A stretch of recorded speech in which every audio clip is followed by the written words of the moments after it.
You could have taken a job at Home Depot. You could have done a lot of different things. But if anybody here in the room, or you know of people that have chose to start a business to build something of value that one day may be worth a lot, then this is why we're here talking to you today. And the one thing that the things that I heard is, if you decide to wake up today and sell your business, you don't have a lot of leverage. It is what it is. The history has been written. There's no time to change it. And whatever value it can get that day is what you're going to get. But if you have time to implement a plan for your business, you have all the leverage in the world right now.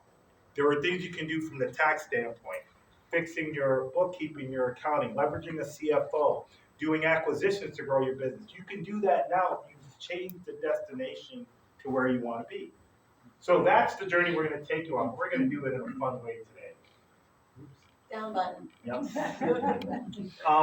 Who wants to be a millionaire? Woo! A couple of people in the room. I'm glad for those that don't. I love you guys. You guys just want to give money to everybody and so on. We need you as well. Wishing for the Billy Club. But we're going to play a little game today as we kind of talk through a couple of different content. And Ann is going to be the host of this game show, which will tell you a little bit about how we're going to play today. So hopefully everybody remembers Who Wants to Be a Millionaire. I will be calling on people, just asking if you want to play, just hopefully we have a lot of fun. We will not give you $1 million or anything. We just hope you walk away a little richer in wisdom on all of these things. So we do have lifelines, so if you don't know the answer, you can choose a 50-50, eliminate 2 wrong answers. You can poll the audience, or you can phone a friend. We ask one of the vendors today for a little help, but we're going to get started. So our first question, our $100 question, Dave. Oh my goodness! Are you ready to play? I am ready to play. There we go. Let's do it. I am the. So $100 question. It's okay. It's okay. You got lifeline. I do have lifelines. What does SDE stand for in a business valuation? The business Is it valuation. A, seller's deductible expenses, B, seller's direct equity, C, seller's discretionary earnings, or D, small dividend estimate? Okay.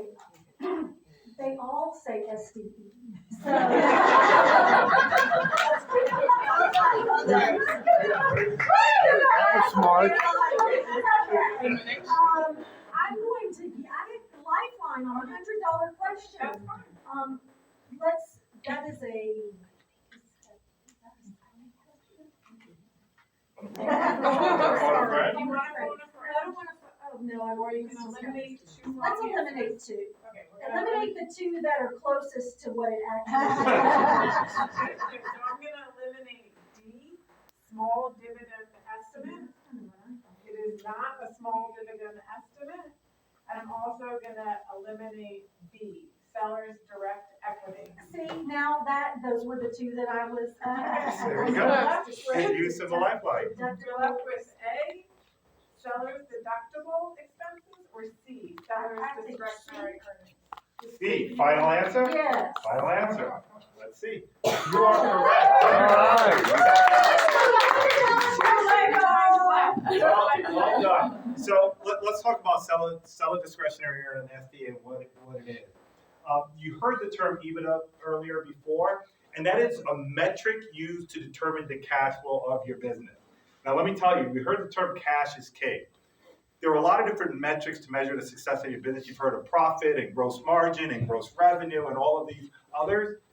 Cash flow really is the money that actually goes into the pocket of the owner after the business has done all the stuff that it's done. And EBITDA is one of the metrics that is commonly used.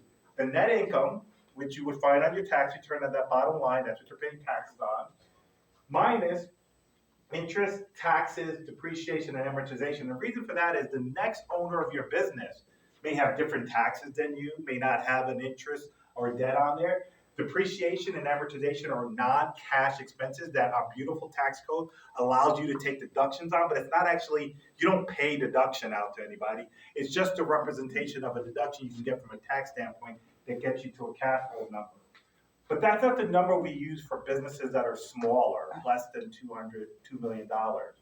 We typically use seller discretionary earnings, which adds in a couple of additional items. Your salary, the money that you pay to yourself, non-cash expenses, one-time expenses, and non-operating expenses in businesses. We use that to come up with a number that says the future owner of a business can expect this much cash to be generated for the investment that they're making. So that's what SDE is. Pretty simple. Did you say if EBITDA is not 2 million?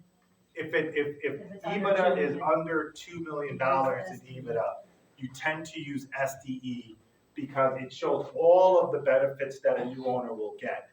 EBITDA at businesses that are at the larger size, they typically have like a general manager or CEO, they have a management staff in place or infrastructure. Therefore, some of these benefits here don't really count because the owner isn't as involved in the business in larger businesses. All right, let's keep on playing. $500 question. And I'm gonna go for the Parker. Yeah, good.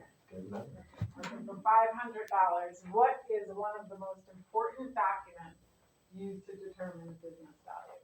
I'm not gonna say it's D, business license, I'm gonna go C, profit and loss statement. C, profit Final and loss answer? statement. Final answer. All right, let's see. You are correct. It is profit and loss statement. Well, we just heard about all these different balance sheets and cash flow statements and profit and loss. This is the most important thing when you're going to sell a business. The people that are going to buy your business may love you, may love the people in your company, where your business is, the service you provide. But at the end of the day, they got these advisors like CFOs and accountants and so on, and they're going to say, show me the numbers. This is what's going to use to determine. So I don't care if you have a spreadsheet or a whole big barrel of cash in the backyard to prove how much money you make. They are not going to make you an offer if they cannot be defended by something that they are familiar with, which is why this conversation around books and records and P&L is so important. It's simply, for those that don't know what P&L is, starts with your revenue up top. You have revenue that starts at the top minus your costs. We mentioned earlier, cost of goods sold, and a whole bunch of different operating expenses, your overhead for your business, and then you're going to get to a number at the bottom. That number is then we're going to do these adjustments, these add backs to get you to that FDE number. So in this example here, in 2019, 125,000 would be the cash flow. In 2022, 145,000.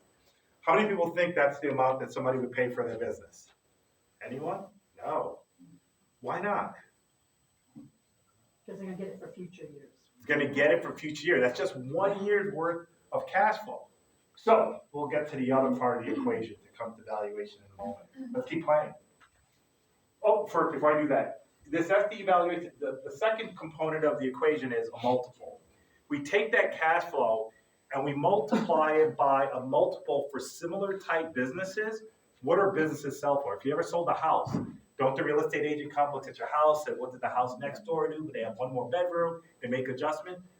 Similarly, if you're making an investment, you want to compare it to similar type businesses to determine a multiple. And it's really the cash flow, 1 year cash flow plus this multiple. In this example here, we used an average from the previous slide.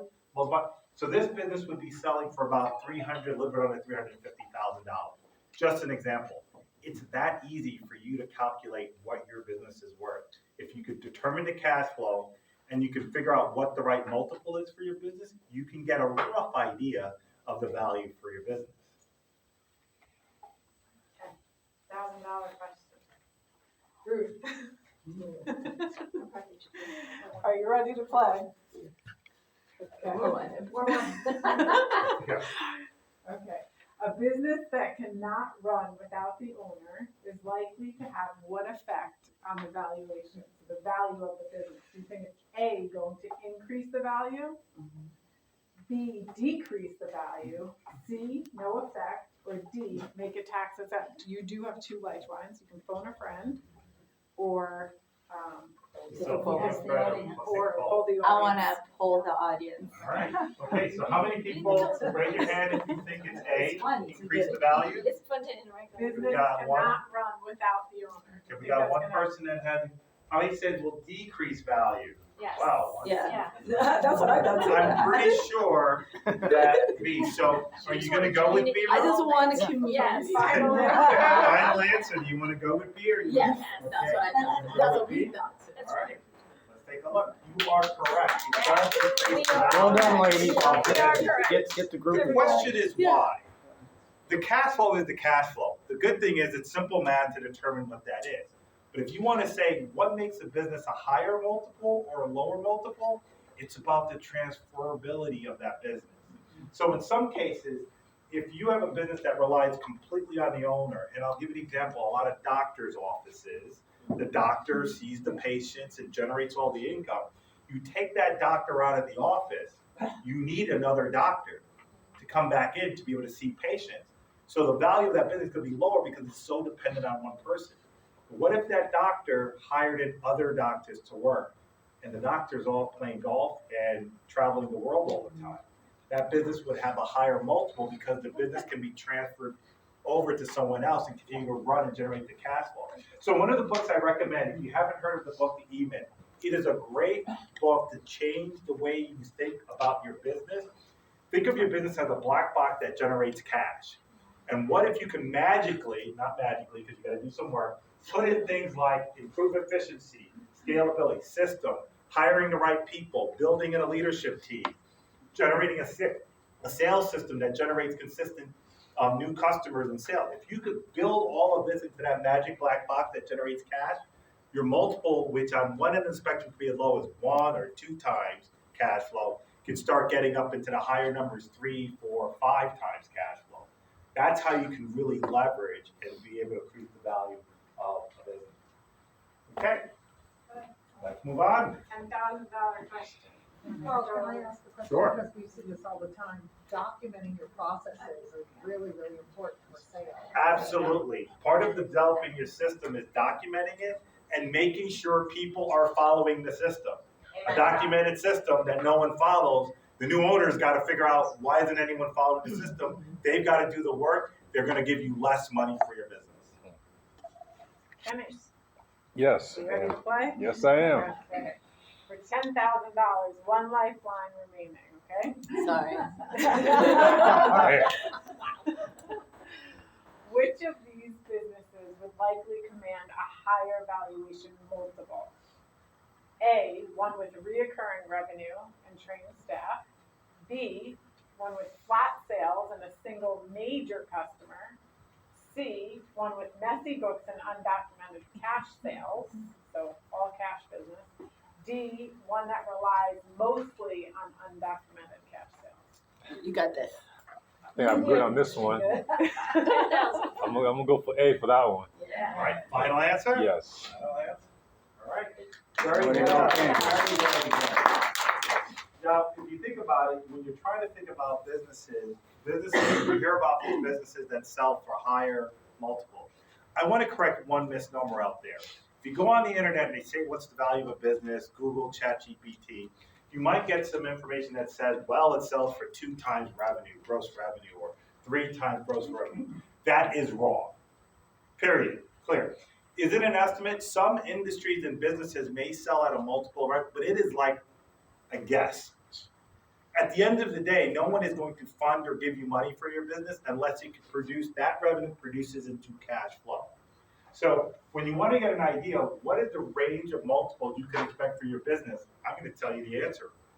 2 to 3 times cash flow is the range that most businesses, and when I say most, 95% of all businesses on the planet sell between 2 times cash flow to 3 times. That's it. There are businesses, a small percentage, and they tend to be larger. When you start getting into businesses that are generating $5 to $50 million of cash flow, those start selling for 7, 8, 6, 5, 6, 7, 8 time multiple. But most businesses under 500,000 in revenue is probably 2 times. It's probably the most of those. If it's between $500,000 and $1 million, about 2.5 times. If you start getting over $1 million to $2 million in cash flow businesses, they start reaching 3. They can maybe go up to 3.5 time multiple. So this tells you can quickly understand the most important metric in your business is the value. Raise your hand if I asked you what would your current stock portfolio be worth, can figure out that in less than an hour. Raise your hand if you can figure that out. How would you do it? You go on the internet, you check your account, and it tells you the number at this period of time. Small business owners can't do that. There isn't a publicly available place that knows what your business is worth. So you have to do the math yourself, or hire and get people to help you do it so you know, because it could change the decision of what you're doing in the business. So we're going to round out with a $25,000 question. Let's see who's ready. I don't know your name. Celia. Are you ready to play? Sure. Okay. Last question. Still have one lifeline left. Okay, go for it. So a buyer is evaluating two businesses with identical revenue and SDE. One has a documented team, recurring contracts, and well-documented SOP manual. The other is run solely by the owner with little automated process. What is the most likely difference in how a buyer will view these businesses? Is it A, the first business will be priced lower due to payroll expenses? B, the first business will command a higher multiple due to transferability? C, the second business will have a higher multiple due to lower fixed costs? Or D, there will be no difference because perceived value, FTE is all that matters. B. B. The first business will command a higher. Is that your final answer? Wow. I am very impressed. We've got a group of people here in the room today that are informed. You know more than most business owners out there, because I can tell you, when they walk in our office, we are shocked at some of the answers they get to some of these questions that we ask them.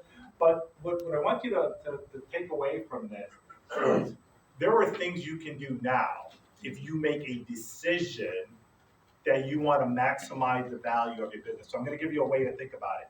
If you're a business owner, you know a business owner, you wear two hats in your business.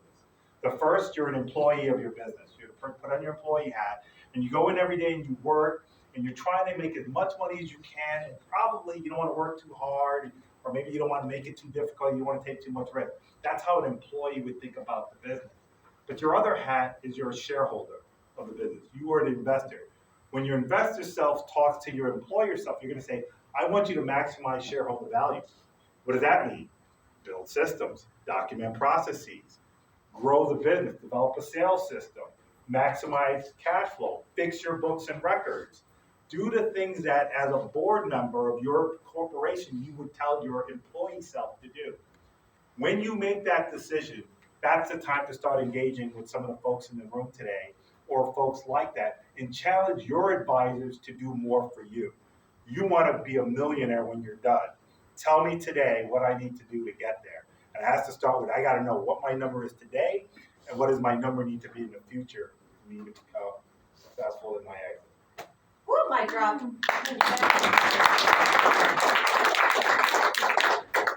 Oh, good, wasn't it? That's real Yeah, good. all right, who's got questions? I got one. Yeah, Erica. What's the difference between SDE and cash flow? They're the same thing. Cash flow is kind of the category of metric that you're looking at, like sales is a category, gross margin. SDE is one way to measure cash flow. That's taking all of the owner benefits. EBITDA is just earning before depreciation, interest, tax, and amortization, but it doesn't include the SDE portion. I'm full of questions today, so sorry guys. No. So would you say the biggest indicator of like highest value would be keeping as much cash in the business, so it shows that the business is profitable, over taking out a salary or distributions, or vice versa? I mean, what would be, because the owner wants to get paid when they buy the business, Yeah. but would you, as the owner right now, before you sell it, to take a big salary? So when you say cash, there's a balance sheet cash and there's what you're generating. Your business is a box, is a machine that produces cash. You want to maximize value? Maximize the amount of cash it produces. There were three things that they said you could use cash for. You heard before. One, you can use it to pay yourself. Two, you got to give some to Uncle Sam. Three, you could reinvest back in the business. It doesn't matter what you choose to do with the cash you generate. It's more important that you get it generating as much cash as possible. That's what increases the value. valuation. So it doesn't matter if you keep cash in the business, more about just what it produces. For what it produces, doesn't matter where you keep it, it's valuation. Post-sale and an asset sale, you're gonna keep the cash anyway, that's your money forever. Gotcha. But what they are buying is, I want the machine that's producing the cash, I don't want your cash. So I have a question. When you're looking to sell your business, how, do you need to, stop reinvesting in the business to show cash in the bottom line? 'Cause No, but that's where CFO goes. Remember, I started by saying plan